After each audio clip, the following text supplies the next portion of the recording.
Que Dieu soit glorifié. Merci Seigneur, car c'est toi qui conduis l'enseignement. Amen. L'enfant de Dieu doit être constamment rempli de l'Esprit de Dieu et non partiellement. Amen. Nous devons être, qu'est-ce que je veux dire constamment? Quand l'Esprit Saint habite en nous, il habite en nous. Amen. Mais il ne faut pas que nous ayons une conduite qui le fasse partir, comme ça a été le cas pour le roi Saül. Le roi Saül a eu une conduite qui a fait partir l'Esprit Saint. Amen. Ayons une conduite où le Saint-Esprit va habiter en nous en permanence. Amen. Ça veut dire quoi? Quand l'Esprit Saint habite en permanence en nous, nous sommes un avec Dieu. Amen. Amen. Et en permanence, on doit rester et être un avec Dieu. Amen. Ne soyons pas comme des personnes qui sont ballottées par toutes sortes de pensées, comme la mer qui va ballotter une pirogue. Amen. Je ne sais pas si vous voyez ce que c'est qu'une pirogue. Je ne sais pas si c'est comme ça en France qu'on dit ça. Les petits balles, voilà. Une pirogue. La pirogue, elle est ballottée. Elle est ballottée. Si elle est mal conduite, elle peut se renverser. Elle peut prendre l'eau et elle peut complètement couler. Ne soyons pas comme ça. Donc, soyons constamment remplis de l'Esprit Saint. Ce n'est pas par nous-mêmes qu'on va y arriver, mais c'est en laissant, plutôt, nous devons fournir nos 10%. Amen. Ces 10%, c'est quoi? Ces 10%, c'est simplement, je le veux. Je veux être comme ça. Je fais ce que je peux. Amen. De nos propres forces, de nos propres volontés, on ne peut pas plaire à Dieu. Certains d'entre nous, on n'arrive même pas déjà à se débarrasser de la cigarette ou à se débarrasser du doute ou de certaines choses qui dominent sur nous. Amen. Donc, plaire à Dieu par nous-mêmes, on ne va pas y arriver. Mais par contre, faire l'effort, et Dieu regarde notre effort. Et c'est là qu'il va nous donner la force et la puissance de rester en lui et uni à son esprit. Amen. L'enfant de Dieu ne doit pas non plus être rempli d'un autre esprit que l'esprit de Dieu. Amen. Saül a été rempli d'un autre esprit. Parfois même dans notre marche quotidienne avec Christ, il peut y arriver que dans une journée, ce soit un autre esprit qui nous inspire. Amen. Et c'est ça qu'on doit éviter. Ce n'est pas, l'Esprit Saint n'est pas en train de nous condamner. L'Esprit Saint est en train de nous montrer que c'est comme ça que je veux que tu sois. Amen. Je veux que tu sois comme ça. Résiste à toutes sortes d'inspirations d'autres esprits. Amen. Parce que toi-même, tu es esprit. Et si tu n'es pas encore assez fort, tu ne laisses pas mon esprit te conduire à la réussite, tu es faible par un esprit plus puissant que toi. Amen. Je me souviens d'une assemblée où j'étais quand j'avais moins d'années dans le compteur. Amen.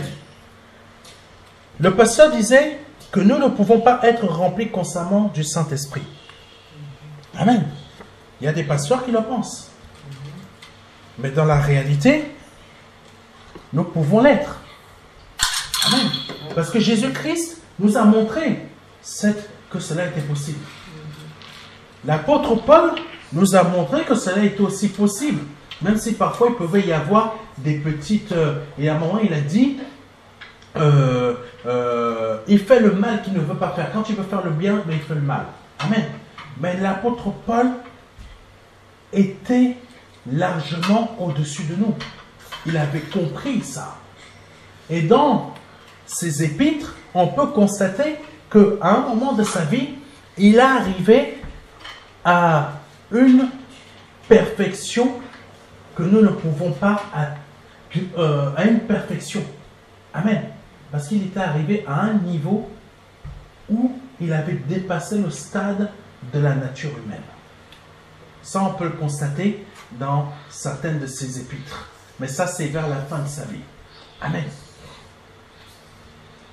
La vie normale d'un enfant de Dieu, cette vie est dédiée à Dieu.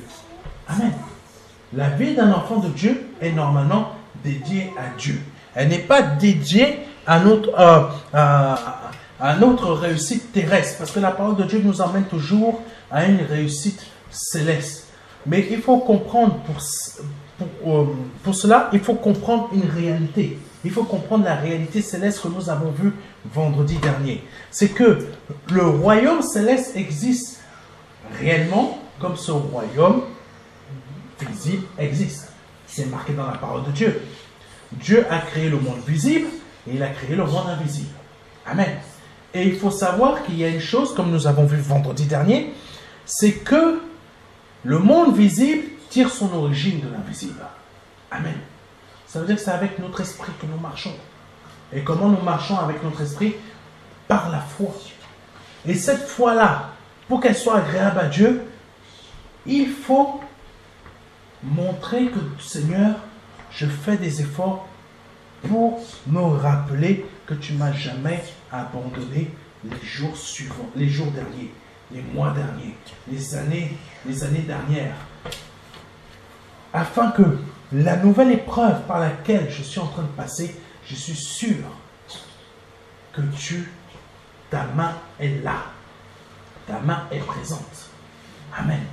Tu n'es pas loin de moi. Le Seigneur est beaucoup plus présent quand nous sommes dans des moments de désert. Je crois qu'il faut vraiment chercher les moments de désert, volontairement. Amen. Il y en a qui ne veulent pas les moments de désert. Mais je me suis rendu compte que je vois plus la main de Dieu dans les moments de désert. Amen. Et dans ces moments de désert, c'est une bonté d'être avec l'Éternel. Parce que quand c'est que des moments de paix, on s'endort. On reste dans notre confort. Mais les moments de désert, on vit bien. Amen. On vit très bien dans les moments de désert. Pourquoi? Parce que la main de l'Éternel est constamment dans notre vie. C'est pour ça qu'il faut rester rempli de l'Esprit Saint. Amen. Les moments de désert sont les meilleurs moments. Quand on est trop dans des moments de paix, on s'endort.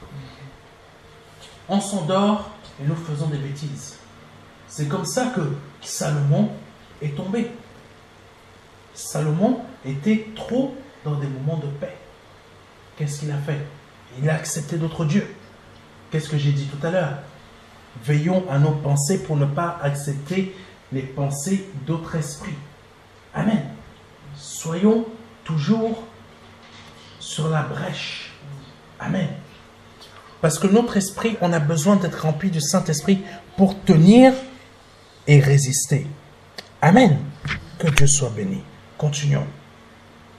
Le Seigneur Jésus-Christ nous a montré qu'il était possible de vivre sans péché. Nous sommes capables de résister au péché. Nous sommes capables de résister aux tentations. Il nous a montré aussi qu'il était possible de vivre en étant rempli, comme je l'ai dit, constamment de l'Esprit Saint. Amen. 1 Corinthiens chapitre 10, verset 31. Soit donc que vous mangiez, que vous buviez, soit que vous fassiez quelque autre chose, faites tout pour la gloire de Dieu. Amen. Dans notre vie doit être constamment consacrée à l'Éternel. Si tu travailles, ton travail, ce que tu fais à ton travail, c'est consacré à ton Dieu. Ce n'est pas consacré à ton employeur. Amen. Fais en sorte que ton employeur n'ait rien à redire contre toi. Donc, que toute ta conduite rende gloire à Dieu. Amen.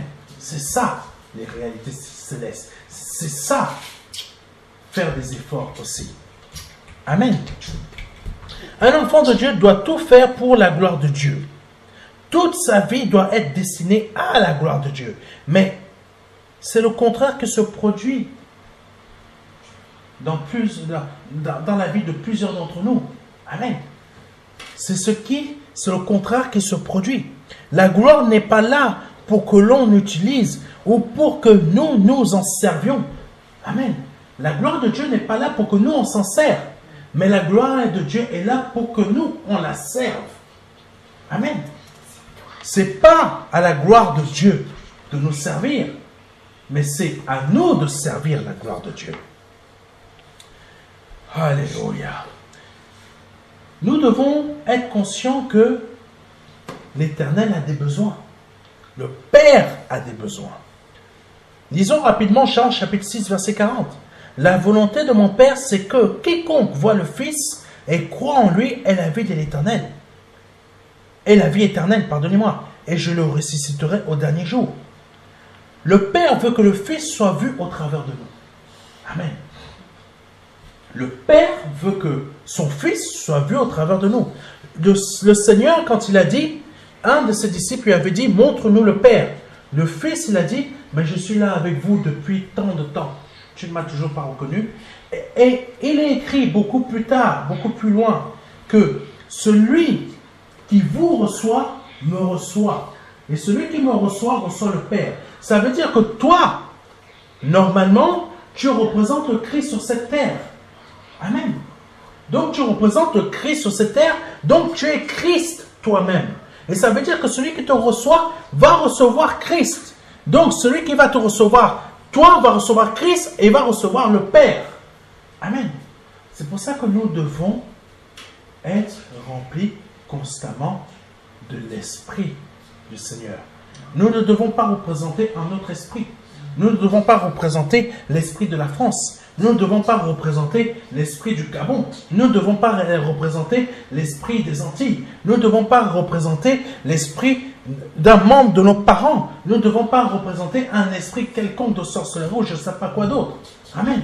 Nous ne devons pas représenter l'esprit de la pornographie, de la drogue, je ne sais pas de quoi d'autre. Amen. Nous devons représenter Christ. Amen. Alléluia. Oh Seigneur, tu es puissant, tu es puissant. Nous devons être, en clair, le miroir de Christ et non notre propre miroir.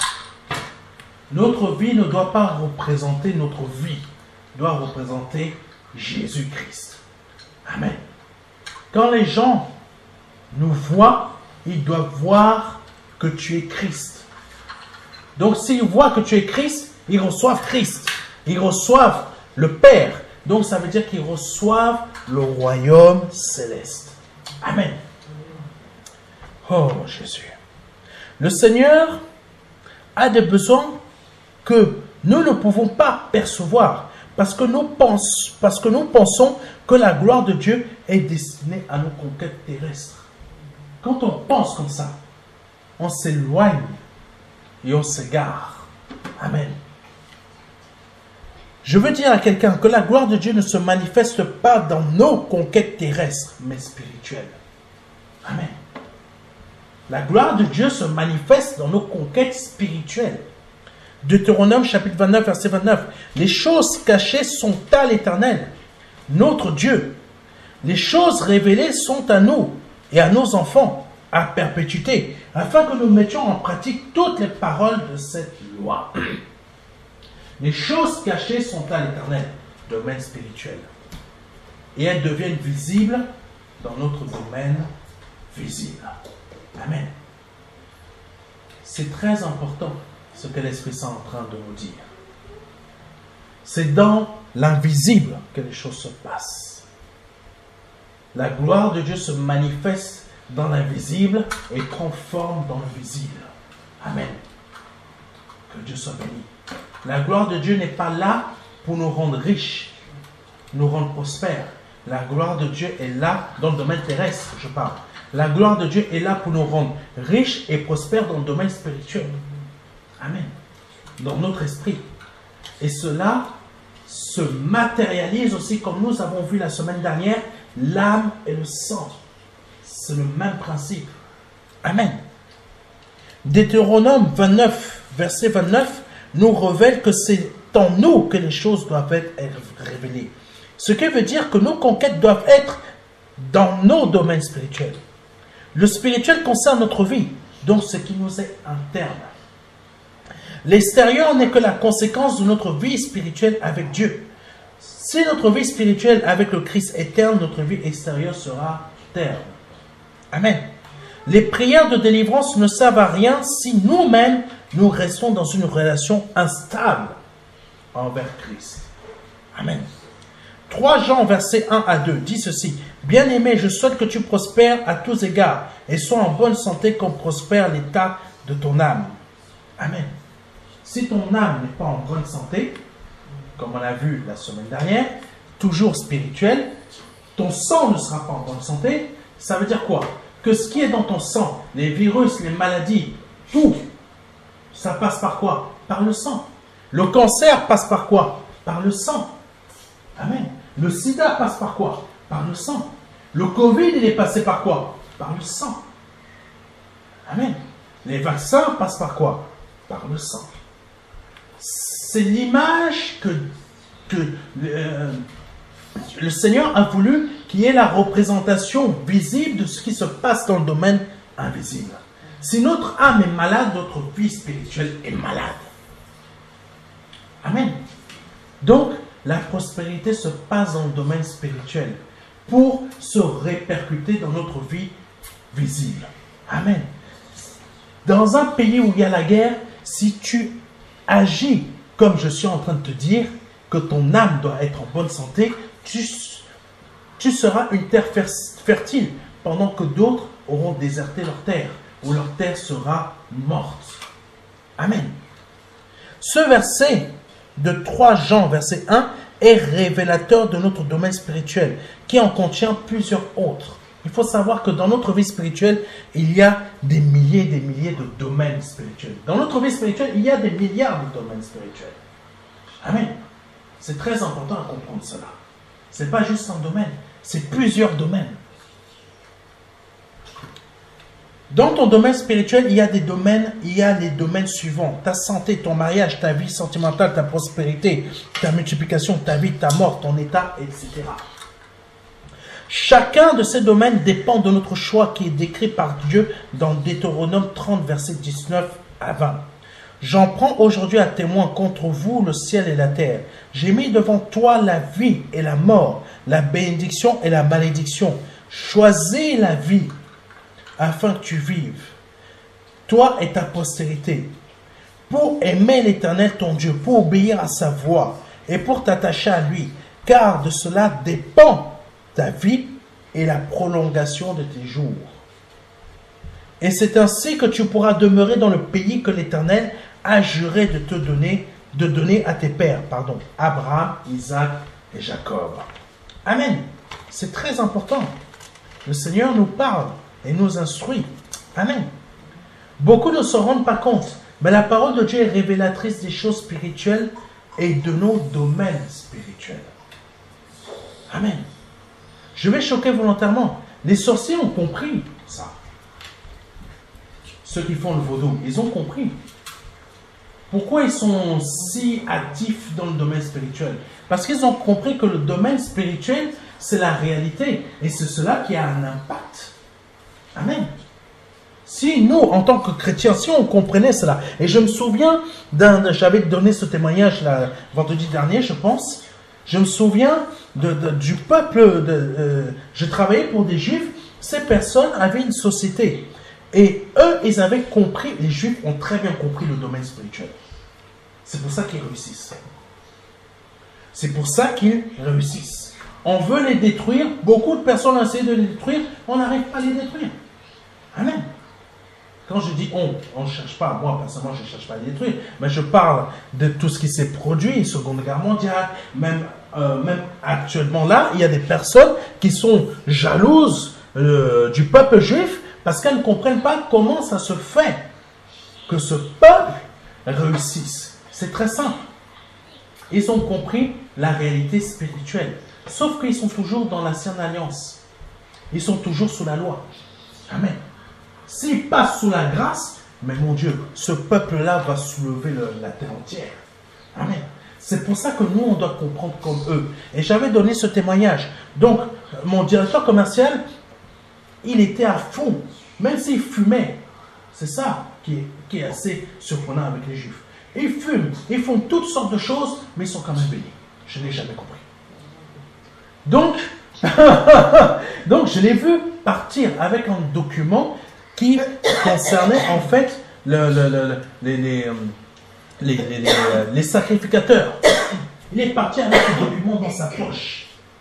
Il était parti à un rendez-vous. L'après-midi, il est revenu avec 60 000 euros. À chaque fois, il faisait ça. Et son père était rabbin. Donc son père lui donnait toutes les petites ficelles par rapport à la Torah. Tu fais ça, tu fais ça, tu fais ça, tu fais ça.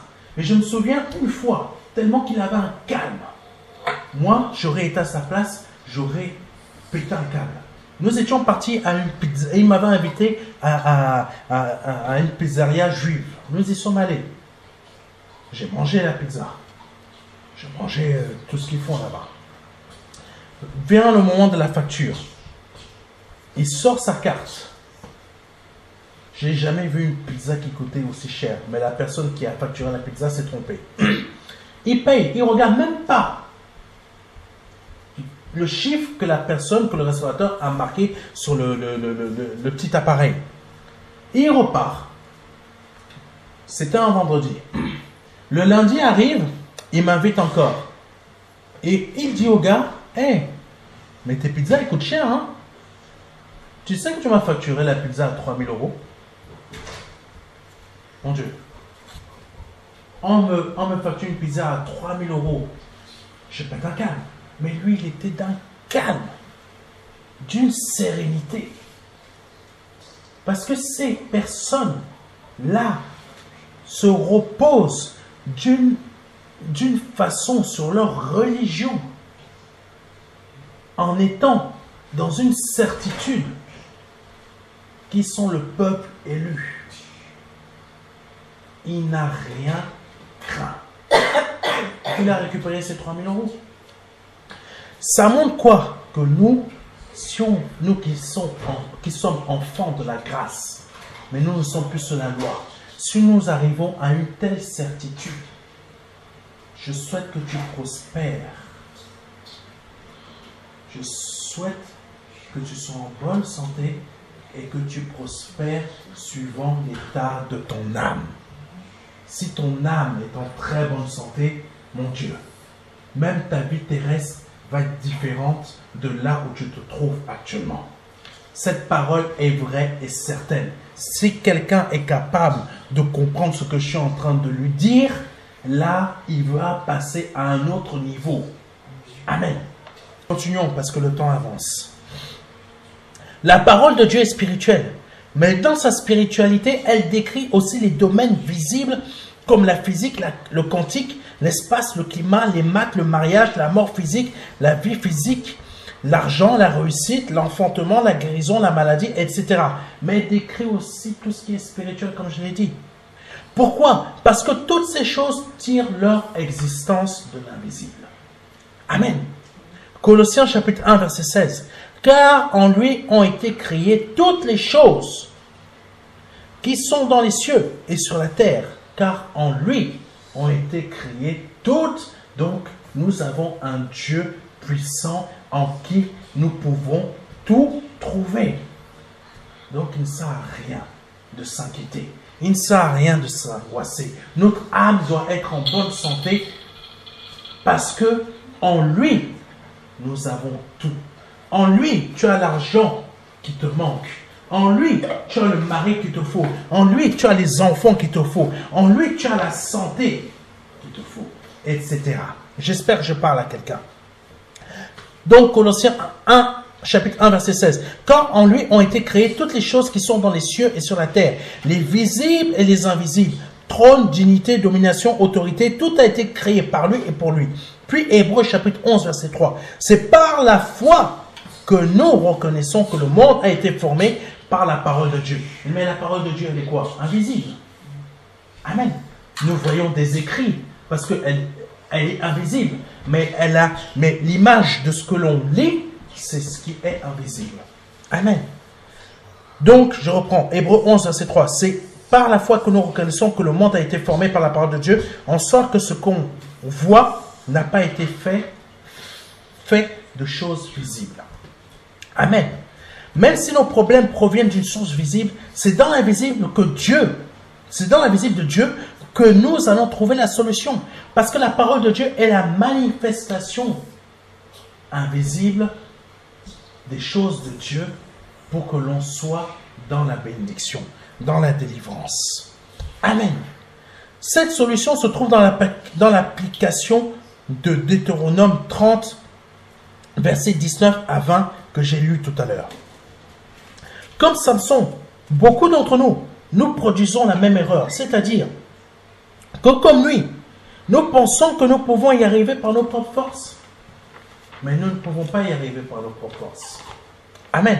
Je ne veux pas décevoir l'espoir de quelqu'un, mais tu ne vas pas y arriver par tes propres forces. C'est par le Seigneur que tu vas y arriver. C'est pour ça que ton âme doit être en bon état, parce que c'est le Seigneur qui va t'y aider. Quand nous sommes en mauvais état, quand notre âme est en mauvais état, notre vie part en sucette. Peu importe ce qu'on veut faire, ça brûle. Peu importe ce qu'on veut faire, ça se casse. Peu importe les rendez-vous à gauche, à droite, ça ne va pas. Peu importe ce qu'on veut mettre en place, ça tombe. Amen. Nous le voyons avec notre président, non? C'est la même chose. Amen. Et avec beaucoup de Français, ça se produit pareil. Même avec certains chrétiens. Parce que l'état de leur âme n'est pas en bonne santé. Il faut qu'elle soit en bonne santé. Moi, j'ai vécu ça pendant des années. Et l'Esprit Saint m'a fait comprendre.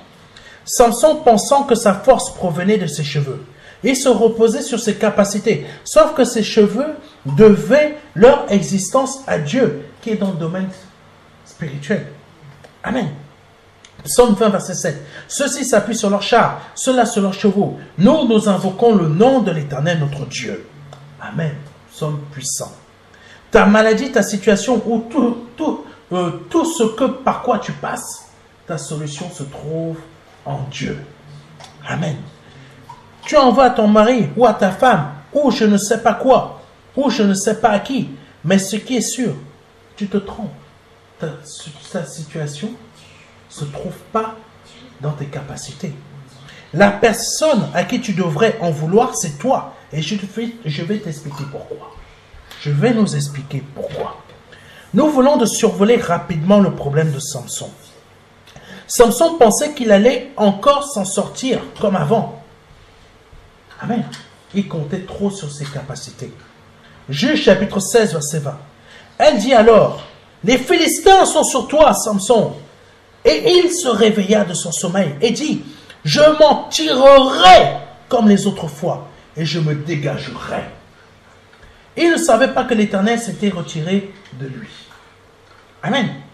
Mais si l'Éternel s'était retiré de lui, c'était à cause de son choix. C'est à cause de nos choix qu'il y a des problèmes. Ce n'est pas à cause de Dieu.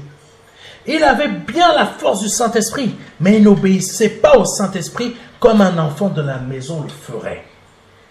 Il n'entendait pas la voix du Seigneur parce qu'il ne la reconnaissait pas. Et c'est pourquoi il faisait des mauvais choix. Combien nous sommes dans ce cas? Combien d'entre nous sommes baptisés, mais nous n'écoutons pas? Amen. Lisons rapidement Juge chapitre 13, verset 5. Car, je lis rapidement ça. Car tu vas devenir enceinte et tu enfanteras un fils. Le rasoir ne passera point sur sa tête, parce que cet enfant sera consacré à Dieu dès le ventre de sa mère. Et ce sera lui qui commencera à délivrer Israël de la main des Philistins. Cet ordre provenait du domaine spirituel de Dieu. Parce que c'est du domaine spirituel que Samson a été conçu, puis consacré et reçu sa force. Amen. C'est du domaine spirituel que nous sommes nés de nouveau. Amen. Mais on doit être consacré à Christ. Mais beaucoup d'entre nous, nous ne sommes pas consacrés à Christ. Nous faisons comme Samson. Je me repose sur mes capacités. Pensons que c'est à cause de nous que nous avons reçu cette bénédiction. Seigneur, j'ai fait ta volonté. J'ai réussi. Mais ce n'est pas toi qui as réussi à faire sa volonté. C'est parce que tout simplement le Seigneur a produit ces 90%. Tes 10% ne valent rien. Nos 10%, mes 10% ne valent rien. Mes 10% permettent simplement à montrer à Dieu, je veux être ton enfant. Sur cette terre, je veux être ton enfant. Sur cette terre, je veux te montrer que je suis ton enfant. Mais ce n'est pas par mes propres forces. Mes 10% ne font que, Seigneur, je veux réussir, mais j'y arrive pas. Et Dieu produit les 90% restantes. Amen. Quelqu'un a compris? Gloire à Dieu. Cet ordre provenait, comme je l'ai dit, du domaine spirituel de Dieu.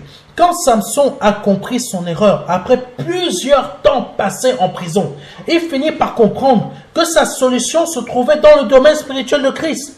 Car il est dit dans Juge chapitre 16, versets 28 à 30.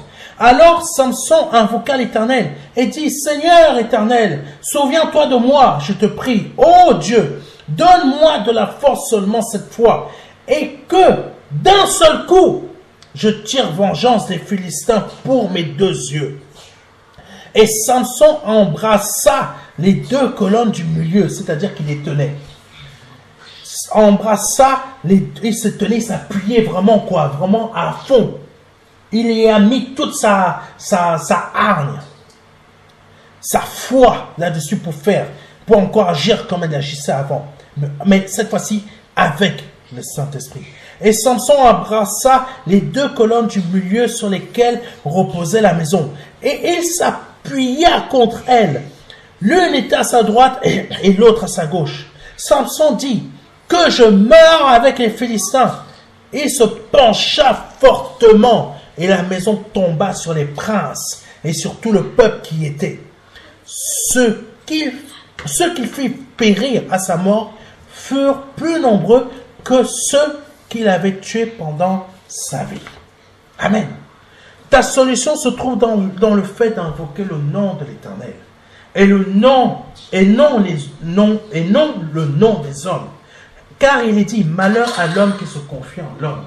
Donc ne te confie pas dans tes propres forces, mais confie-toi dans l'Éternel, en son Esprit Saint, en Jésus-Christ. Quand on se confie à l'homme, ou dans l'homme, nous amassons plus de problèmes. Nous amassons encore plus de problèmes. Samson a compris qu'il ne devait plus se confier en l'homme, donc en lui-même, mais plutôt en Christ par son Esprit Saint. Et c'est pourquoi il a invoqué le nom de l'Éternel. Pour terminer, aujourd'hui invoque le nom de l'Éternel afin d'être délivré de tes problèmes et ennemis. Car ta solution proviendra du domaine spirituel d'où Dieu vit. Car c'est de là que tu as été créé en personne née de nouveau. Comme Samson, qui s'est confié à sa femme, évitons de nous confier dans les hommes. Nos propres choix et solutions se trouvent en l'Éternel. Amen. Que Dieu soit béni. C'est en Christ que se trouve notre délivrance, notre miracle, notre prodige, notre bénédiction et tout ce dont nous avons besoin. Cette parole est sûre et certaine par le nom de Jésus-Christ. Amen. Si c'est la première fois que vous entendez un de mes messages et que vous avez été convaincu, ce n'est pas moi qui vous ai convaincu, c'est l'Esprit Saint. Je vous invite à nous envoyer rapidement un mail. Mais avant ça, je vous invite à vous repentir. À vous repentir et à demander pardon à Dieu. Pardon au Seigneur Jésus-Christ. Répétez après moi, si vous êtes disposé à le faire. Seigneur, ô Père, je te demande pardon pour mes offenses, pour mes péchés. Je reconnais que je suis un homme pécheur ou une femme pécheresse si vous êtes une femme. Je reconnais que j'ai péché dans ma vie. Je reconnais et je les confesse devant toi parce que je veux les abandonner. Je ne veux plus être esclave ni dépendant ou dépendante du péché. Je reconnais cela. Je te demande de me délivrer de ce péché par ton sang précieux. Je reconnais que tu es Dieu, que tu es Dieu et que tu es vivant, que le Père t'a formé encore, que tu es mort à la croix pour moi, que tu as versé ton sang à la croix pour moi pour la rémission de mes péchés. Je reconnais que ton sang m'a lavé de mes péchés, qu'il y a aussi eu une action spirituelle dans ma vie et que je suis né de nouveau. Aujourd'hui, je suis une nouvelle créature parce que je te reconnais dans ma vie et que j'abandonne réellement et sincèrement mes péchés. Aide-moi aide-moi dans cette nouvelle vie. Au nom de Jésus-Christ. Si vous venez de répéter cette prière avec conviction et foi et sincérité ou honnêteté, vous venez de naître de nouveau. Envoyez-nous rapidement un mail à contact@ministère-de-la-réconciliation.fr. Je répète, à contact@ministère-de-la-réconciliation.fr afin de nous réclamer le livret Les 4 marches qui va vous aider dans votre conversion. Vous pouvez le recevoir gratuitement en format numérique par mail ou physiquement par la voie postale. Donc, communiquez-nous votre adresse postale. Que Dieu soit béni et que Dieu vous bénisse et à vendredi prochain. Au revoir, c'était le pasteur Serge.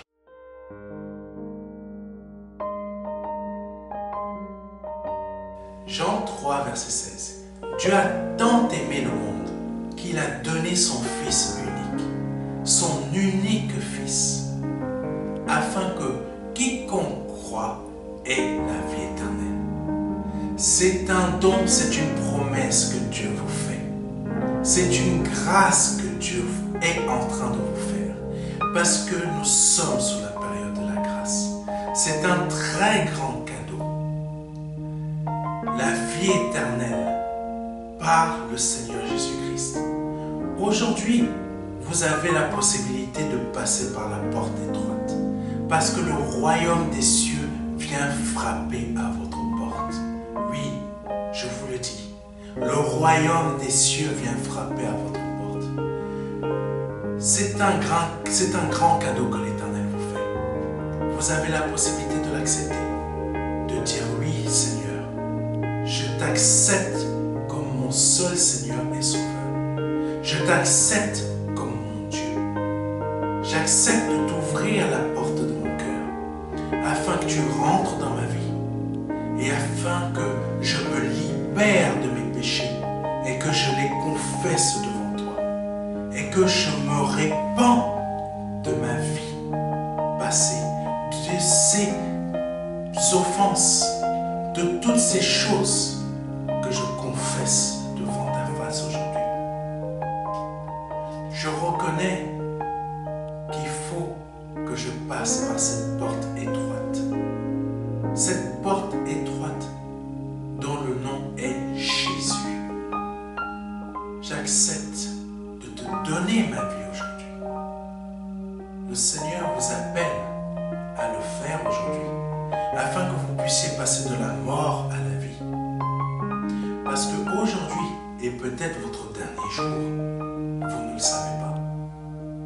Peut-être aujourd'hui, c'est le jour où le Seigneur vous appelle à vous donner à lui, à donner votre vie au seul Dieu, au seul et unique Dieu, le Dieu vivant et vrai. Vous avez la possibilité de le faire aujourd'hui parce que c'est la seule porte qui existe. C'est une porte étroite. C'est une porte qu'il faut emprunter pour pouvoir accéder au salut. Vous avez la possibilité aujourd'hui de l'emprunter en nous contactant à contact@ministère-de-la-réconciliation.fr. Vous avez la possibilité aujourd'hui de recevoir un livret numérique de notre part qui va vous aider dans cette démarche afin que vous puissiez accéder à la vie éternelle. Ne tardez pas, parce que vous ne le savez pas. Peut-être aujourd'hui est